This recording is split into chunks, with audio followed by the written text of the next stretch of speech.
देखो, अभी हमने देखा कि थ्योरी देखी उसकी कि कैसे वो थ्रेड्स चल देंगे और उसके फंक्शंस क्या क्या हैं, अब उसको इंप्लीमेंट करते हैं प्रोग्राम में, ठीक है ना। लाइक सपोज हमने कोई क्लास ली, एग्जांपल के तौर पर हमने क्लास ली, क्लास का नाम रखा हमने first, you can give any name, okay. और थ्रेड जो क्लास है वो आपके सिंपल लैंग पैकेज के अंदर ही होती है, इसलिए उसको इंपोर्ट नहीं करना पड़ता क्योंकि lang package by default imported होता है, ठीक है ना। तो क्लास फर्स्ट ली हमने और यहाँ पे मैंने किया एक्सटेंड्स थ्रेड, ऐसे किया। और यहाँ पे हमने क्या किया, एक फंक्शन बनाया पब्लिक करके, ऐसे void लिया और रन फंक्शन बनाया हमने। और रन फंक्शन बनाने के बाद हमने क्या किया यहाँ पर, हमने यहाँ पे लिया एक वेरिएबल फंक्शन के अंदर या बाहर भी आप ले सकते हैं। मैंने लिया यहाँ पर इंट आई नाम का वेरिएबल ले लिया और फिर किया मैंने for I is equal to 1, I less than is equal to 100। कम मत लेना लूप क्योंकि तो पता नहीं चलेगा, ये ले लिया। अब करेंगे आई प्लस प्लस, ज्यादा ले लेना बट कम मत लेना, तो आई प्लस प्लस किया। देन उसके बाद हमने किया यहां पर क्या,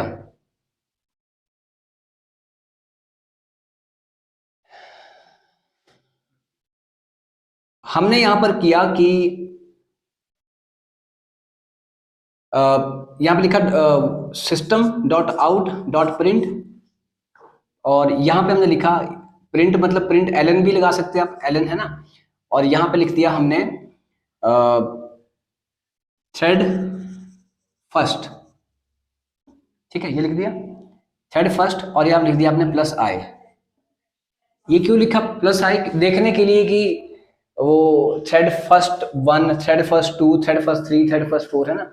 और जैसे ही ये मैंने इसको बंद किया और यहाँ पे एक लाइन, ये बंद हो चुका है यहाँ पर क्या, फॉर लूप। उसके बाद क्या किया मैंने यहाँ पर system dot out dot print, यहाँ पे किया exit from thread 1, thread first, ये हो गया। और ये मैंने फंक्शन बंद कर दिया और ये वाली क्लास बंद कर दी। फिर एक और क्लास बनाई मैंने जिसका नाम रखा क्लास सेकंड। इसमें भी क्या किया मैंने, एक्सटेंड्स थ्रेड। फिर किया हमने यहां पर पब्लिक void रन। फिर यहां पे वही किया हमने इंट आई, सेम चीज, ठीक है ना। और for I is equal to 1, I less than is equal to 100 and i plus plus, ठीक है। और यहां पे हमने किया क्या, system dot out dot print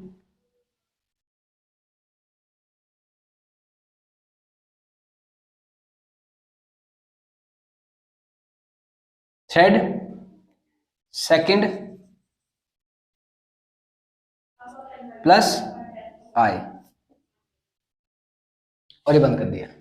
उसके बाद फिर मैंने यहां पे किया system dot out dot print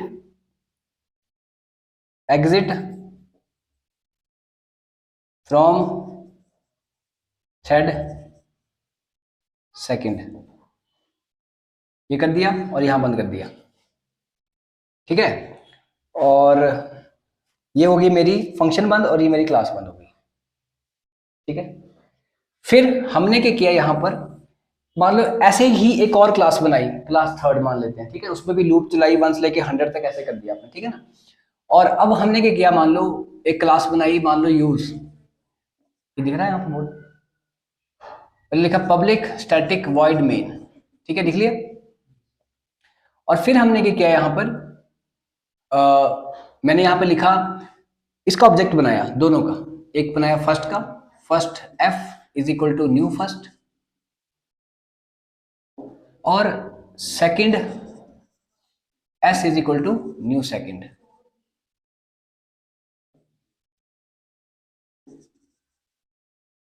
ऐसे ही हो सकता है, थर्ड भी मान लो ऐसी बनी पड़ी है, third T is equal to new third, ठीक है ना।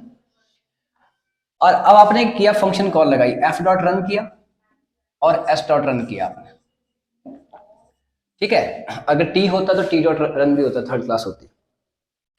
अब आप पाएंगे कि इसकी जो आउटपुट आएगी वो पता कैसी आएगी, वो क्या करेगा, पहले इस पूरे को चलाएगा थ्रेड फर्स्ट को 100 टाइम्स और फिर लिखेगा एग्जिट फ्रॉम थ्रेड फर्स्ट, फिर सेकंड को पूरा चलाएगा, फिर बाहर आएगा। मैं चाहता हूँ ऐसा नहीं चाहिए कि कुछ इसका चलाए, कुछ इसका, कुछ इसका, कुछ इसका, क्योंकि अभी 2 ही क्लासेस है, हमारे पास जगह नहीं है बोर्ड में।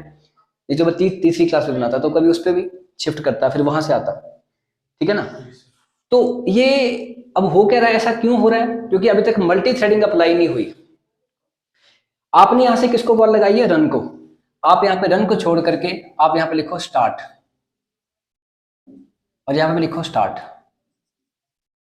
आप बोलोगे कि भाई ये स्टार्ट फंक्शन जो है ये कहाँ से आया, ये तो हमको दिख ही नहीं रहा कहीं पे भी, ये कहाँ से आया, ये भैया इस क्लास के है, थर्ड क्लास का एक्सटेंड नहीं कर रहे। तो थर्ड क्लास में ये स्टार्ट फंक्शन पहले से बना पड़ा है।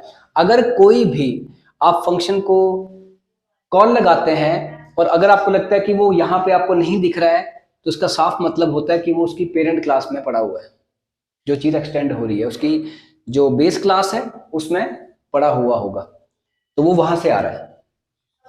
पर अब हम तो लगा रहे हैं स्टार्ट को कॉल, तो इसको कैसे लगेगी कॉल, तो ये प्री डिफाइंड है। स्टार्ट फंक्शन के अंदर एक कोड लिखा गया है कि क्या स्टार्ट फंक्शन के अंदर ना से रन फंक्शन को कॉल लगाई गई है, मल्टी थ्रेडिंग वाली।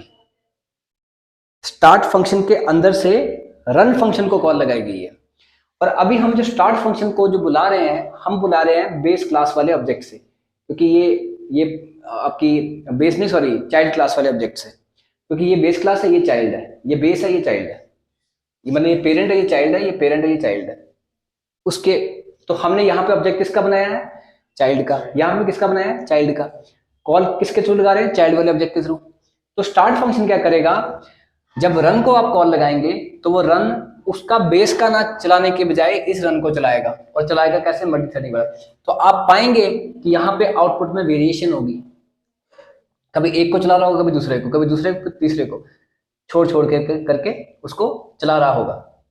That is basically what, multi threading. आप वो स्विचिंग कर रहा है, कभी एक पे कभी दूसरे पे, कभी एक पे कभी दूसरे पे। This is basically multi threading, क्योंकि ये मेरा एक प्रोग्राम है, प्रोग्राम के अंदर आकर के मल्टी थ्रेडिंग हो रही है, ठीक है ना। देखो इसको,